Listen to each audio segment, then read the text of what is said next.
Hello and welcome to Exam Sastra. Today we'll discuss about the current affairs of 19th, 28th and 21st नवंबर. 3 दिन का हम लोग current affairs discuss करेंगे. ये courses है for APSC and for state government examination. हालांकि ये जो प्राइस है ये अभी फ़िलहाल बढ़ गया है. 3750 में इसको अवेल कराया गया है. ठीक है, तो आप लोग अगर लेना चाहते हैं तो आज लास्ट डेट है. ठीक है, आप लोग बोल सकते हैं अगर कोई इसको अवेल करना चाहते हैं तो. ठीक है, और इसका जो प्राइस है मैंने जो आप लोगों को बोला कि इसका प्राइस 3750 हो चुका है. और अगर आप लोग इंटरेस्टेड है तो आप लोग हमारे टीम से भी बात कर सकते हैं. ठीक है, ये रहा हमारे APSC टीम. ठीक है, तो यहाँ पे आप लोग पॉज करके देख सकते हैं. This is our faculty team for SSC and state government exams. The first topic is important from GS paper to Indian polity point of view. It is about Lokpal and its jurisdiction. So no jurisdiction to entertain plea of deceased UP official's wife Lokpal. So actually এটা case হৈ গৈছিলে. Okay, सो কথাটো মই ইয়াতে উল্লেখ কৰিছোঁ. मैंने यहाँ पे ये मैंने डाला है कि why in the news recently the Lokpal of India stated that हमारे जो लोकपाल है, हमारे जो इंडिया का लोकपाल है, उन्होंने बोला है कि it can not consider a plea और a request from the wife of a government official in Uttar Pradesh who died by suicide. ये गवर्नमेंट ऑफिशियल थे. ठीक है, उन्होंने सुसाइड कर लिया. क्यों सुसाइड किया? क्योंकि ये जो स्वदेश दर्शन स्कीम है गवर्नमेंट ऑफ इंडिया का, ठीक है, इन स्वदेश दर्शन स्कीम में जो भी प्रोजेक्ट चल रहा था उसके कंप्लीशन सर्टिफिकेट देने के लिए बोला गया कि प्रेशर किया गया था इनके जो भी सुपेरियर ऑफिसर्स है इन लोगों के द्वारा. एंड उन्होंने उस जो प्रेशर है उसको हैंडल नहीं कर पाने की वजह से सुसाइड कर लिया. एंड उससे रिलेटेड उनके जो वाइफ ने लोकपाल ऑफ इंडिया में ये प्ली रखा था, जिसको लोकपाल ऑफ इंडिया ने बोला है कि हम लोग इसके रिगार्डिंग कुछ नहीं कर सकते हैं. It is beyond our jurisdiction. तो ये लोकपाल के जुरिस्डिक्शन के बाहर है. पहले तो थोड़ा बहुत जान लेते हैं अबाउट स्वदेश Darshan scheme. The Swadesh Darshan scheme it was launch in the year 2014 and 15 for the integrated development of theme based tourist circuits. तो अलग अलग, जैसे फॉर एग्जांपल बुद्धिस्ट सर्किट, तो ऐसे कई सारे सर्किट बनाया गया था जो थीम बेस्ड.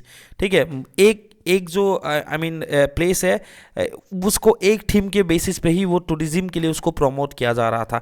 तो basically theme based tourist circuits बनाने के लिए 2014 या 15 में ये स्वदेश दर्शन स्कीम को लॉन्च किया गया था. Under the scheme the ministry of tourism provides financial assistance to state government को पैसा दिया जाता था for the development of tourism infrastructure in the country. The second phase of the scheme Swadesh Darshan scheme was launched earlier in 2023 इसी साल. इसलिए ये news में है और फिर से ये किस्सा होने के बाद फिर से ये न्यूज़ में आ गया है. पहला जो कारण है सेकेंड फेज स्वदेश दर्शन स्कीम का वो 2023 में ही लॉन्च किया गया था. Important circuits for promoting tourism under the scheme, जो भी इंपॉर्टेंट सर्किट्स है उसका एग्जाम्पल क्या क्या है देखिए. बुद्धिस्ट सर्किट, रामायणा सर्किट, ठीक है, स्पिरिचुअल सर्किट्स एक्सेट्रा. नाउ अभी आते हैं लोकपाल ऑफ इंडिया में. ठीक है, ये जो लोकपाल ऑफ इंडिया हमारे जो है, नाउ लोकपाल क्या है इसके बारे में पहले जान लेते हैं.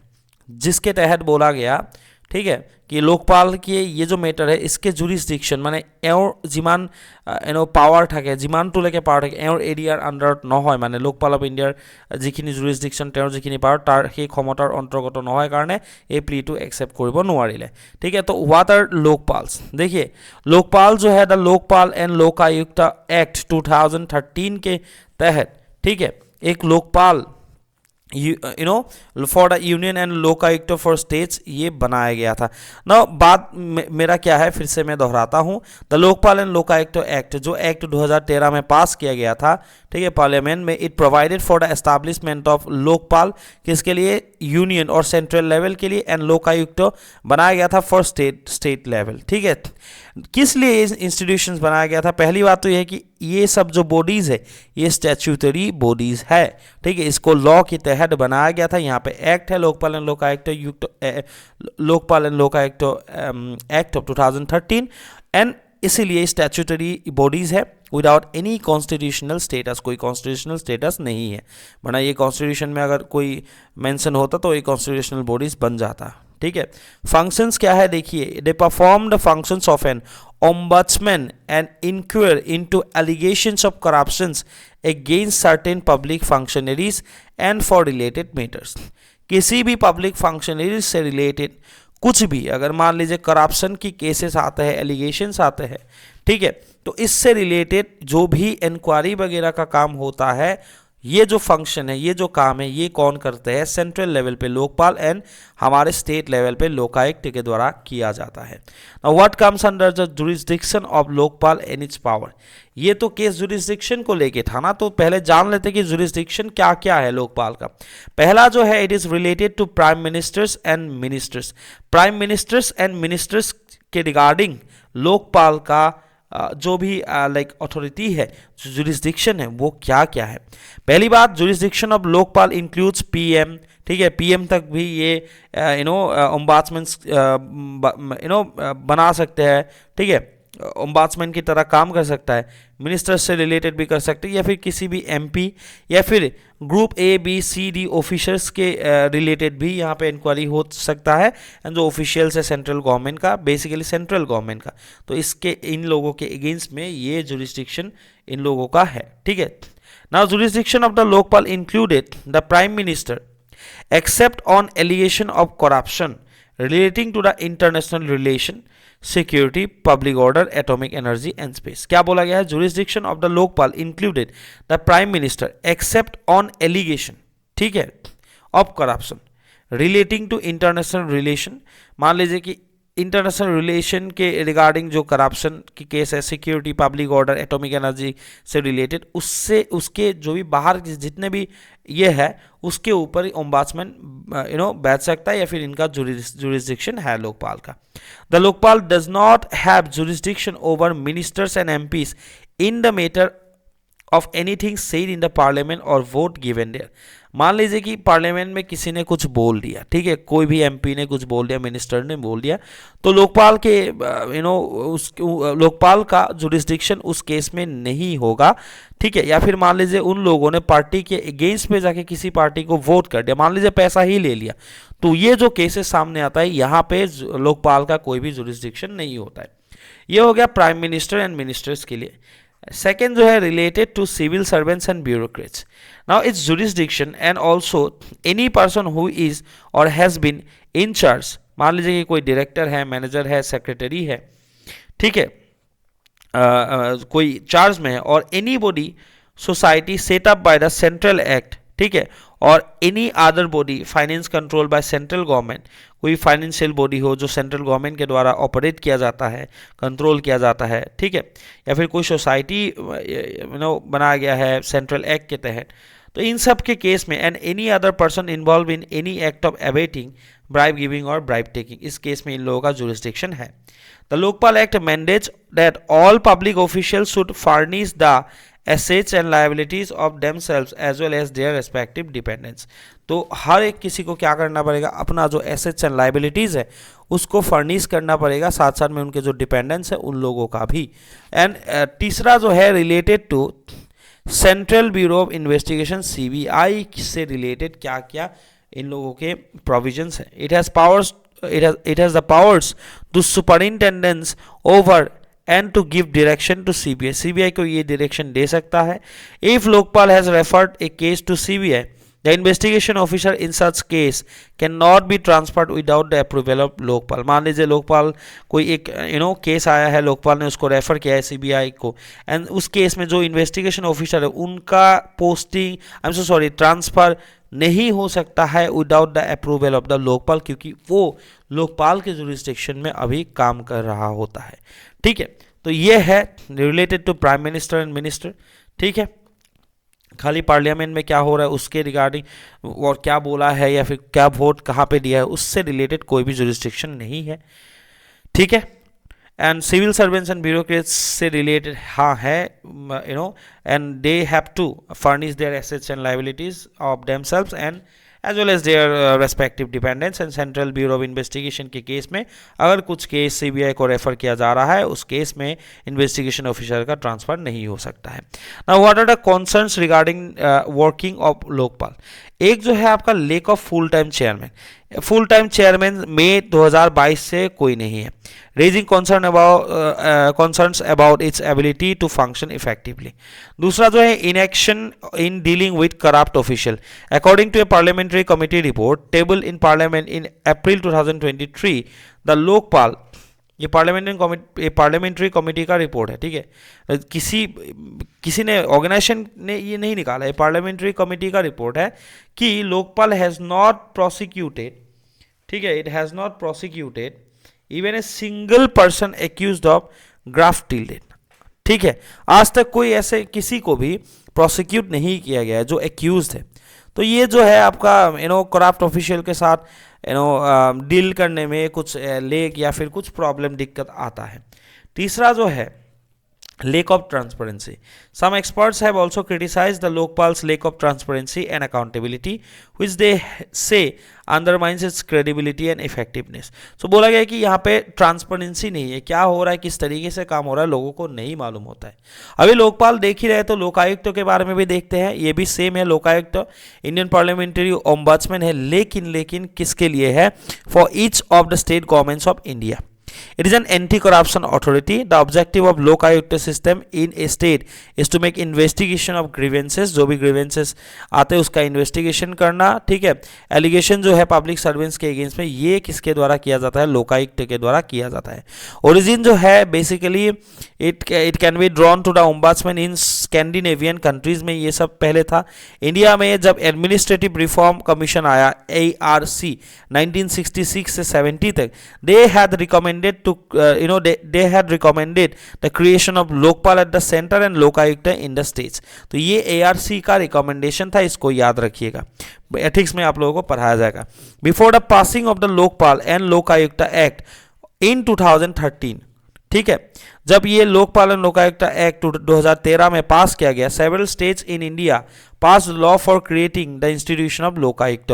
तभी स्टेट गवर्नमेंट बहुत सारे ने क्या किया, बहुत सारे स्टेट गवर्नमेंट्स ने अपने स्टेट लेवल पे जो लेजिस्लेचर है वहाँ पे लॉ पास कराया लोकायुक्त को बनाने के लिए। Maharashtra was the first in this respect with its Lokayukta body established in 1971। ये बहुत पहले से है, लोकायुक्त के मामले में महाराष्ट्र बहुत ही पुराना है, महाराष्ट्र में 1971 से ये है। वे फॉरवर्ड क्या है देखिए, in order to tackle the problem of corruption the institution of the ombudsman should be strengthened both in terms of functional autonomy, मतलब क्या दिया जाना चाहिए, लोकपाल या लोकायुक्त को फंक्शनल ऑटोनॉमी भी दिया जाना चाहिए एंड मैन पावर भी होना चाहिए, जो इस केस में फुल टाइम चेयरमैन ही नहीं है, ठीक है। दूसरा जो है जो प्रॉब्लम है वही तो सॉल्यूशन है ना, उस पर ही काम करना पड़ेगा। Greater transparency, more right to information and empowerment to citizens and citizen groups, ठीक है, is required along with a good leadership that is willing to subject itself to public scrutiny. जो ये लेक ऑफ ट्रांसपेरेंसी का problem है ना, यहाँ पे बोला गया है कि गुड लीडरशिप होना चाहिए, लोगों को ज़्यादा से ज़्यादा सिटीजन्स को एम्पावर किया जाना चाहिए, सिटीजन्स ग्रुप्स को यहाँ पे पार्टिसिपेट करना चाहिए एंड राइट टू इन्फॉर्मेशन होना चाहिए बाय द सिटीजन्स, ठीक है। उसके बाद जो है moreover Lokpal and Lokayukta must be financially, administratively and legally independent. Functional autonomy and manpower तो होना ही चाहिए, लेकिन फिनेंशियली, एडमिनिस्ट्रेटिवली एंड लीगली भी इंडिपेंडेंट होना चाहिए of those who they are called upon to investigate and prosecute. Lokpal and Lokayuktas appointments must be done transparency, so मतलब transparency लाना पड़ेगा, so as to minimise the chances of the wrong sorts of people getting in, ठीक है। The next topic is important from GS paper 1 Indian geography point of view, ठीक है। It is about Uttarakhand tunnel collapse. आप सभी को मालूम है हाल ही में क्या हुआ है, उत्तराखंड में एक टनल बनाया गया था, ठीक है, बना रहा था, तो वहाँ पे क्या हो गया है, वो टनल कोलैप्स हो गया। तो एग्जैक्टली क्या हुआ था उसके बारे में भी देखते हैं, ठीक है। An under construction tunnel in northern Uttarakhand, ठीक है, कोलैप्स रिसेंटली। तो ये जो टनल है ना, it is Silkyara Barkot tunnel project. ये कौन सा टनल है, सिलक्यारा टनल प्रोजेक्ट, ठीक है, और इसको सिलक्यारा बारकोट टनल भी बोला जाता है। It is located on the Uttarkashi Yamunotri road में ये लोकेटेड है, ठीक है। The tunnel is a part of the Char Dham project that means Char Dham all weather road project which commences in 2016 में ये चार धाम प्रोजेक्ट लिया गया था all weather road road transportation के मामले में कनेक्टिविटी दिलाने के लिए 12,000 रुपये इसका खर्चा हुआ था। ठीक है, उत्तराखंड में ये बना रहा था, सेंटर का एक प्रोग्राम है। Okay, now it was build by NHIDCL through Navayuga engineering company. Cost of the project was 853 crore. Tunnel length कितना था? 4.5 किलोमीटर। एंड ये किस लिए बना रहा था? It aims to reduce it was aims to reduce the distance between Gangotri and Yamunotri from 26 kilometre to 4.1 kilometre. पहाड़ों में 26 किलोमीटर बहुत ज़्यादा होता है। ठीक है, 2 घंटा 2.5 घंटा लग जाता है 26 किलोमीटर जाने के लिए। तो उसको 4.1 किलोमीटर तक रिड्यूस करने के लिए ही ये जो है गंगोत्री एंड यमुनोत्री को कनेक्ट करने के लिए ही ये टनल बनाया गया था। ठीक है, बेसिकली ये उत्तरकाशी यमुनोत्री रोड में ये टनल लोकेटेड है। नाउ चार धाम प्रोजेक्ट की बात निकल ही आया है तो इसके बारे में भी देख लेते हैं। ये जो चार धाम परियोजना है, it aims to improve the connectivity to the Char Dham सारिखौन धाम पिलग्रिमेज सेंटर्स। एक जो है Badrinath, Kedarnath, Gangotri, Yamunotri in the Himalayas.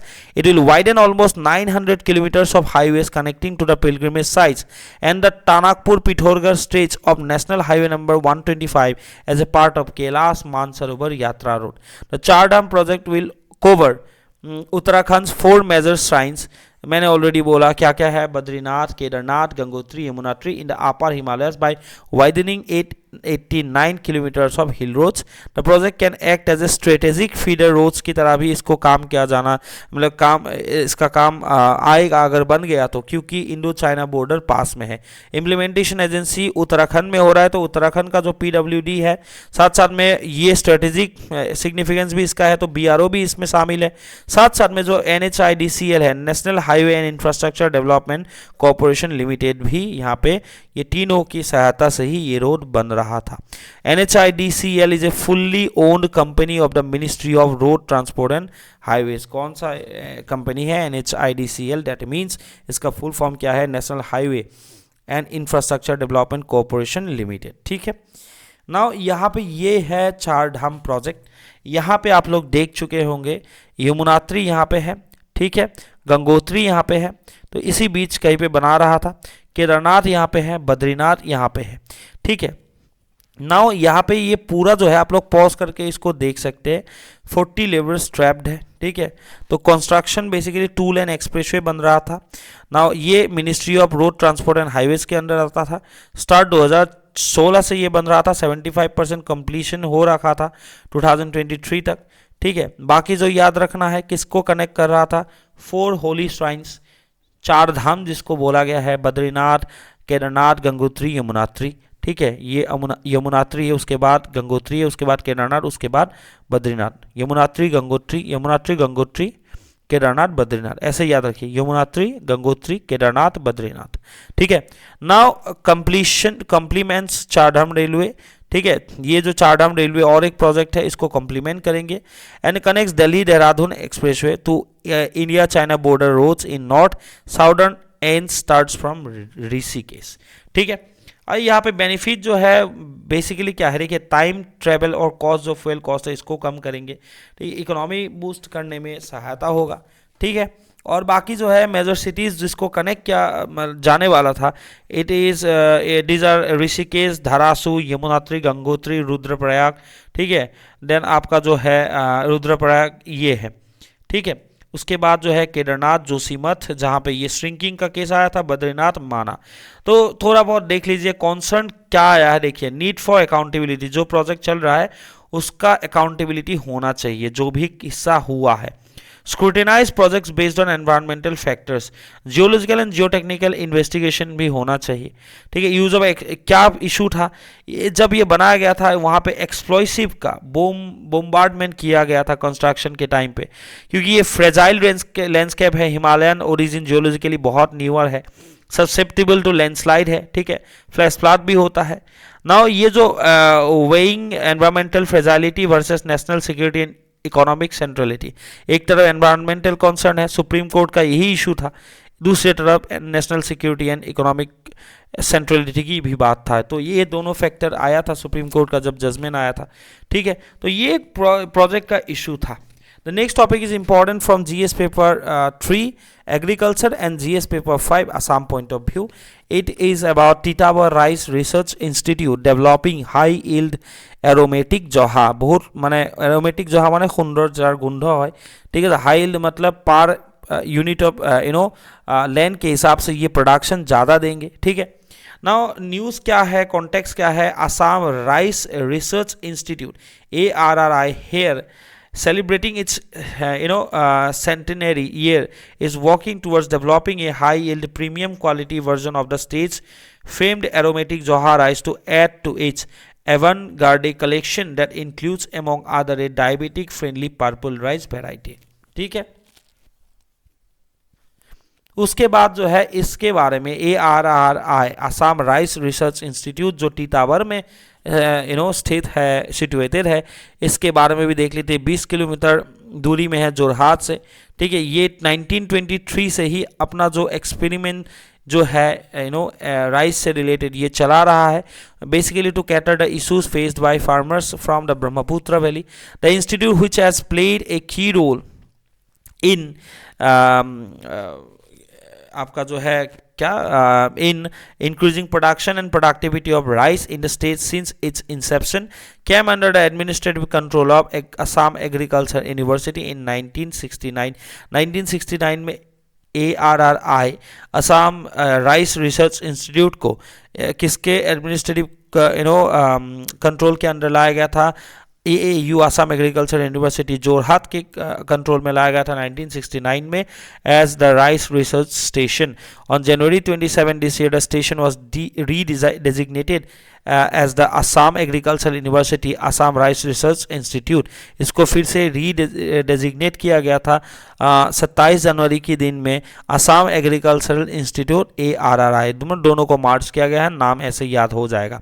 ARRI chief scientist Sanjay Kumar Chetia said that the institute is now focused on need based agriculture, मतलब जो भी एग्रीकल्चर का प्रेजेंट नीड है उसके ऊपर ही इस इंस्टीट्यूशन के द्वारा अभी काम किया जाएगा।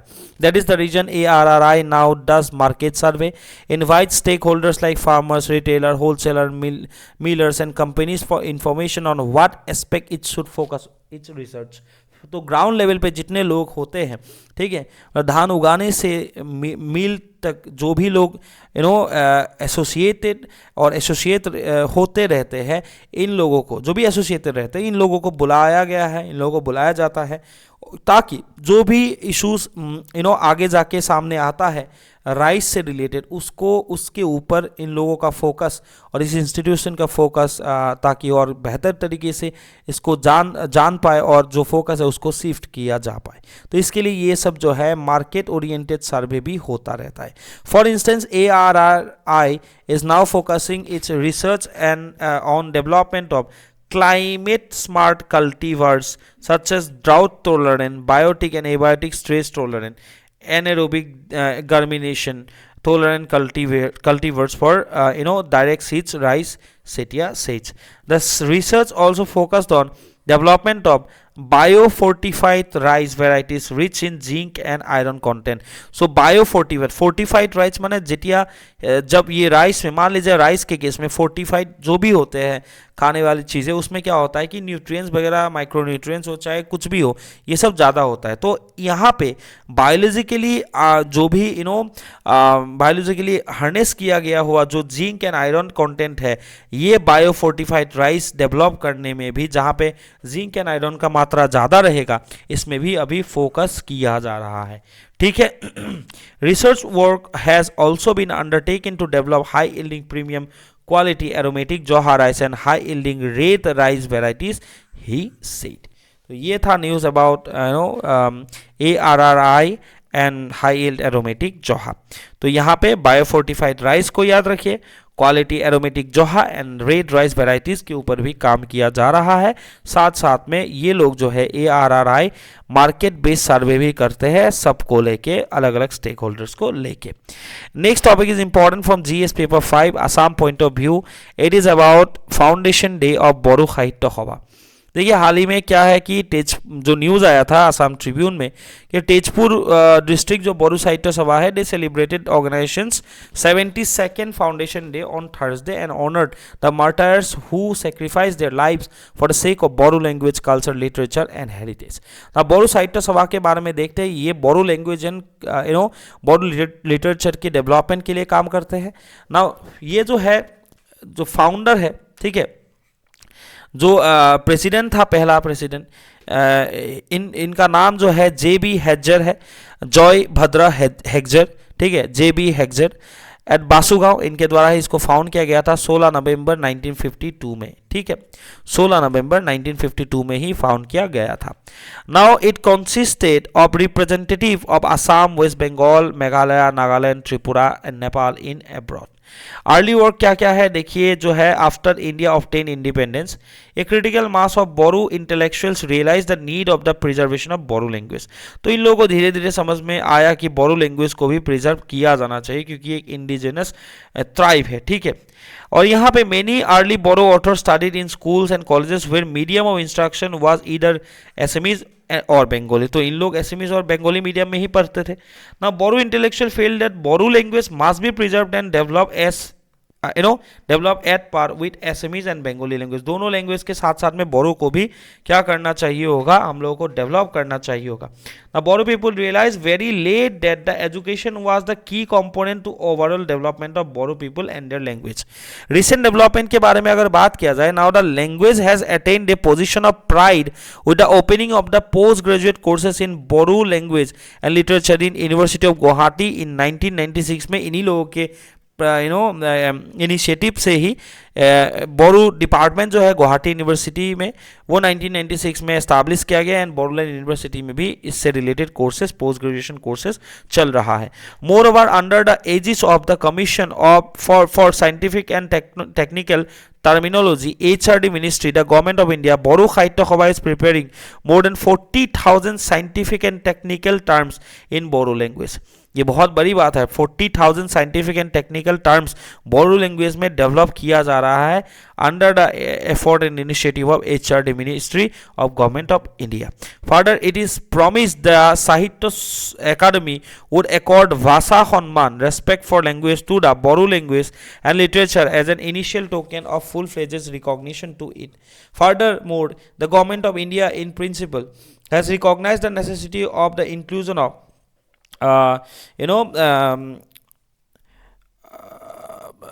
inclusion of the Bodo language and literature in the 8th schedule of the Constitution of India। तो ये भी 8th schedule में बोरो लैंग्वेज के लिए मतलब रिकॉग्नाइज किया गया था, ठीक है, इंक्लूड किया गया था बोरो। नाउ मेरा जो ये जो लाइक अभी जो हाल ही में और एक इनिशिएटिव लिया गया है, गूगल जो ट्रांसलेटर है वहाँ पे बोरो लैंग्वेज जो है उससे रिलेटेड भी कामकाज बहुत सालों से चल रहा था, ठीक है। तो अभी जो है फाउंडेशन डे के बारे में ये न्यूज़ था, लेकिन प्रेसिडेंट्स देख लेते हैं। जो भी फाउंडिंग प्रेसिडेंट है ही वाज JB जयभद्रा हेक्जर, ठीक है, हेक्जर जयभद्रा हेक्जर, जिसको शॉर्ट फॉर्म में जिनके बारे में JB हेक्जर या JB हेक्जर ही बोला जाता है। 1952 से लेकर 1966 तक उन्होंने प्रेसिडेंट के तरह मतलब बोरो साहित्य सभा का वो प्रेसिडेंट रह चुके हैं। करीबन वो कितने साल थे, 14 साल एज ए प्रेसिडेंट रहा था, ठीक है। अभी जो प्रेजेंट प्रेसिडेंट है ही इज तारेन बोरो सर, जो 2017 से अभी तक वो प्रेसिडेंट बने हुए हैं, ठीक है। The next topic is important from GS paper 5 and GS paper 3, ठीक है। एक जो है आसाम पॉइंट ऑफ व्यू से भी इंपॉर्टेंट है क्योंकि आसाम में चाहे विश्वनाथ डिस्ट्रिक्ट में हो, चाहे वो कार्बी आंगलोंग में हो, चाहे नौगांव डिस्ट्रिक्ट में हो, ह्यूमन एलिफेंट और ह्यूमन जंबो कन्फ्लिक्ट बढ़ता जा रहा है, ठीक है। ये केरला का भी एक न्यूज़ आया था, ठीक है। नाउ ये इंपॉर्टेंट नहीं, इंपॉर्टेंट क्या है कि ह्यूमन एलिफेंट जो कॉन्फ्लिक्ट है ये देखिए क्यों हो रहा है। नाउ एलिफेंट जो है एक हार्बीवोरस एनिमल है, ठीक है, जिनको रहने के लिए जो भी है वो किसके ऊपर डिपेंड होते हैं, जो भी नेचुरल जो भी चीज़ें हैं, ठीक है, एनवायरनमेंट के ऊपर ही डिपेंड होते हैं। The home range of an elephant heart can very from average about 250 square kilometre से, जैसे राजाजी नेशनल पार्क में है, टू ओवर 3500 स्क्वायर किलोमीटर तक इन लोगों का जो होम रेंज है ये रहता है, ठीक है। तो इसके अंदर हम लोगों ने आके घर बना दिया वो अलग बात है। As elephants are forced to range farther and farther afield, this brings them into conflict with humans. ठीक है. Now and as human encroach on forest areas, planting nutritious crops near forest lands, building homes and roads and railways, तो ये तो conflict होगा ही. Why human elephant conflict is a serious issue? Because Ministry of Environment data table in Parliament showed that the number of deaths due to elephant was 535 in 2021-22, down from 585 in 1920. Jharkhand में 133 cases सामने आया था 2021-22 में. ठीक है, elephant का भी death हुआ है बहुत सारे केस में. बेसिकली जो इलेक्ट्रोक्यूशन है, ठीक है, it kill the maximum numbers of elephant with Karnataka and Tamil Nadu recording the maximum death. ठीक है. नाउ देखिए how to avoid human animal or elephant conflict. पहला जो है it is about strobe lights. ठीक है, to scare off destructive nocturnal wild life farmers. Basically देखिए ये बाकी जो नॉक्टर्नल वाइल्ड एनिमल्स है उसके लिए भी यूज होता है. तो ये ऑटोमेटिक लाइट मशीन होता है. Basically they are the farmers are increasingly rely on automatic light machines. Half strobe light and half motion sensor. The machine flash beams of light randomly in all direction to mimic a farmers with a flashlight. Very nocturnal animals have been shown to avoid such light signals. ठीक है, ये strobe lights है, इसको याद रखिए. दूसरा जो है नेचुरल बैरियर्स भी होता है to keep elephants at a safe distance from their farms and homes. Some African villagers have turn to to unlikely all natural solution. एक जो होता है आपका बीज होता है, ठीक है, चारों तरफ बीज लगा दिया जाता है, बी, ठीक है सर, मधुमक्खी, ठीक है, and hot peppers. Elephant dislike the chemical capsicum found in chili peppers and prompting farmers in Tanzania to smother their fence with a mixture of oil and chili peppers. Fencing में ये सब लगा दिया जाता है. ठीक है, तो ये अननेचुरल है actually. In addition to a spice aversion, elephants are also terrified of bees. Bees तो लगाया जाता है. This realisation has led to the construction of bee fenced around farms to keep marauding pachyderms out. ठीक है, ना ये जो है ये बहुत ज़्यादा ऐसा होता है कि कभी कभार बहुत प्रॉब्लमेटिक भी बन जाता है. हमारे असम पॉइंट ऑफ व्यू से जो इम्पोर्टेंट है इट इज़ जाम्बो खेती. ठीक है, जाम्बो जो भी एग्रीकल्चर और खेती कहाँ पे किया जा रहा है, बेसिकली 12 विलेजेस में किया जा रहा है. रोंगहांग हाटीखुली एरिया में of central Assam's Nagaon district have donated 203 villagers रफली 33 hectares of land of community land for jumbo kheti. Farmers also took turns to plant paddy exclusively for the elephants which often come down the hills from Karbi Anglong of the adjoining Karbi Anglong district. The jumbo kheti has been envisaged as the last line of melee defense against 350 to 400 elephants which often venture too close to human habitations. The farmers have also planted saplings of 2000 outenga, elephant apple, 1500 jackfruit, kothal, ठीक है, 2000 ओटेंगा, ठीक है, elephant Apple 2000, ठीक है, पेड़ पौधा लगाया गया है. 1500 जैकफ्रूट्स का लगाया गया है. 25,000 बनाना प्लांट्स लगाया गया है for elephants to feed on. ये होता है natural to avoid human elephant conflict. ये बहुत अच्छी तरीके से एक रोंगहांग हाटीखुली एरिया के जो लोग हैं इन लोगों ने कम्युनिटी लैंड डोनेट करके बहुत अच्छी तरीके से इसको टैकल किया है. ठीक है, उन लोगों को खाने को मिलेगा तब थोड़ी ना ह्यूमन हैबिटेट जहाँ पे वहाँ पे जाके डिस्ट्रक्शन करके नहीं करेंगे ना. ठीक है, तो basically the farmers were facing the crop destruction and the elephants were paying the price of life due to electrocution by illegal electric fence and injuries by spears and arrows died in the jungles up to the hills. ठीक है, some important points भी देख लेते हैं. Elephant corridor क्या होता है? One way to reduce conflict with wild animals by guiding their movement and develop areas through dedicated corridors. Elephant corridors are linear. ठीक है, linear होता है, narrow होता है, natural habitat linkages that allows elephant to move or pass between secure habitats without being disturbed by humans. ठीक है, और बोलते हैं ना बहुत 100-200 साल से एलिफेंट जिस भी रास्ते से आ रहा है ना उसी रास्ते से जाते हैं. उस कॉरिडोर फिक्स रहता है. वो तो हम हैं तो कंस्ट्रक्शन कर देते हैं. Elephant corridors are also critical for other wild life including India's endangered national animal the royal Bengal tiger, जिसको पैंथेरा टाइग्रिस भी बोला जाता है. तो एलिफेंट कॉरिडोर्स कहाँ है यहाँ पे? Numbers of elephant corridors in India have been changing over the years. 88 corridors were identified jointly by ministry of MOE, that means environment forest and climate change, जिसको शॉर्ट फॉर्म में ministry of environment forest and climate change को MOEFCC बोला जाता है, and wild life trust of India ने मिलकर 88 corridors identify किया था 2005 में। The WTI is an Indian NGO committed to nature's conservation. ये WTI जो है wild life trust of India nature conservation के लिए ही काम करता है। In 2015 a second round of identification took place and when published 2 years later the numbers of corridors had gone up to 101। ठीक है, 2015 में 101 था, ये याद होना चाहिए। Step taken by the government, एक जो है प्रोजेक्ट एलिफेंट, जिसका अभी हाल ही में 30 साल हुआ है। प्रोजेक्ट एलिफेंट 1992 में ही गवर्नमेंट ऑफ इंडिया के द्वारा लिया गया था, basically for elephant and their habitat and corridors को प्रोटेक्ट करने के लिए। ठीक है, तो एलिफेंट को ही नहीं, उनके हैबिटेट एंड उनके जो कॉरिडोर्स है उसको प्रोटेक्ट करने के लिए from any human intervention. The MOEFCC provides financial and technical support देते हैं कौन सा ministry? Ministry of environment forest and climate change, shortly MOEFCC। ठीक है, MOEFCC। ठीक है, to a major elephant range states in the country through Project Elephant. The project is being mainly implemented in 16 states and union territories जहाँ पे elephant population ज़्यादा है। अभी फिलहाल 2017 की बात है जब एलिफेंट सेंसस हुआ था लास्ट टाइम।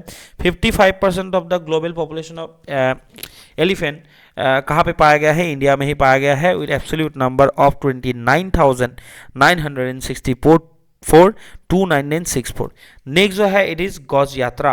गौज यात्रा भी 2017 में ही लॉन्च किया गया था, वर्ल्ड एलिफेंट डे के दिन में ही। It is an awareness campaign aim to help secure right of passage for elephants through 101 vital migratory corridors map across India.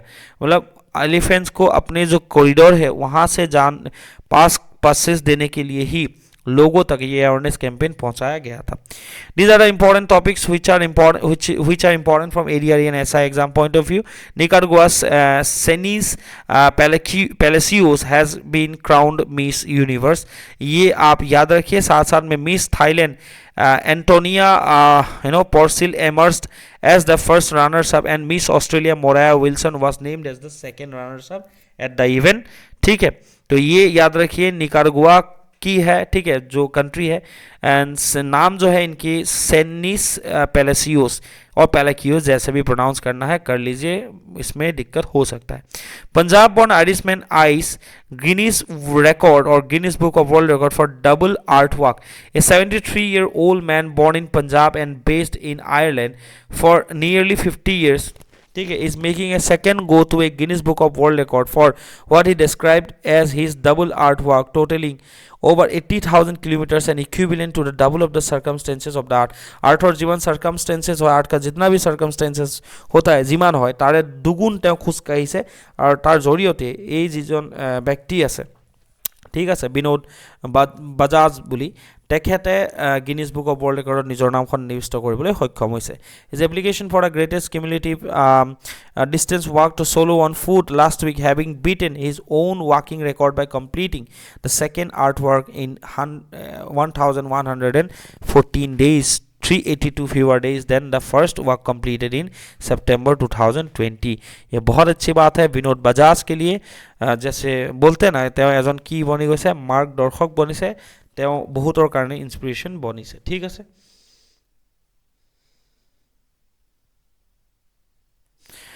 Next is former RBI Governor S. Venkitaramanan passed away at 92। ये जो है S Venkitaramanan, ठीक है, okay, S Venkitaramanan the former governor of Reserve Bank of India passed away early this morning due to a brief illness. he was 92 years old। ठीक है, तो basically जो है ये जो थे 18th गवर्नर ऑफ RBI थे, ये याद रखिए। उन्होंने कब से कब तक सर्व किया था? 1990 से 1992, जिस टाइम फाइनेंशियल क्राइसिस इंडिया में हो रहा था। तो इसीलिए इस बार एग्जाम पॉइंट ऑफ व्यू से एस वेंकिता रामनन इम्पॉर्टेंट बन जाता है। ठीक है, उनके आत्मा को शांति मिले, यही कामना करते हैं। ठीक है, नेक्स्ट जो है Assam government allows merger of SEBA and HSCC। SEBA board of secondary education and Assam higher secondary education council जो है, दोनों को मर्ज करने का डिसीजन असम गवर्नमेंट के द्वारा, कैबिनेट के द्वारा लिया गया है। The state is now set to establish a singular entity overseeing the realm of both class 10 and 12 Education Boards in Assam aims to develop, regulate and supervise the standards of quality of school education in the region. Objective क्या है? To streamline and enhance the overall efficiency of the education system in the state. ठीक है, तो दोनों होगा, मतलब यहाँ पे देखिए न्यू एजुकेशन पॉलिसी के बाद ऐसा कोई ज़रूरत नहीं है, ठीक है, कि दो दो बोर्ड हो। इससे अच्छा तात्के ভাল কি এখনে ৰাজ্যিক মাধ্যমিক মানে শিক্ষা बोर्ड হ'ব। तो সেই ক্ষেত্ৰতো কাম চলি আছে, গতিকে পাছৰ পৰ্যায়ত দেখা পোৱা যাব। ये रहा आज के क्वेश्चंस, इसको अटेम्प्ट कीजिए। और अभी तक आप लोगों ने हमारे साथ इंस्टाग्राम में नहीं जुड़ा है तो आप लोग ज्वाइन कर लीजिए, फॉलो कर लीजिए हम लोगों को। और thank you for watching and that's all for today. Thank you for watching exam शास्त्र।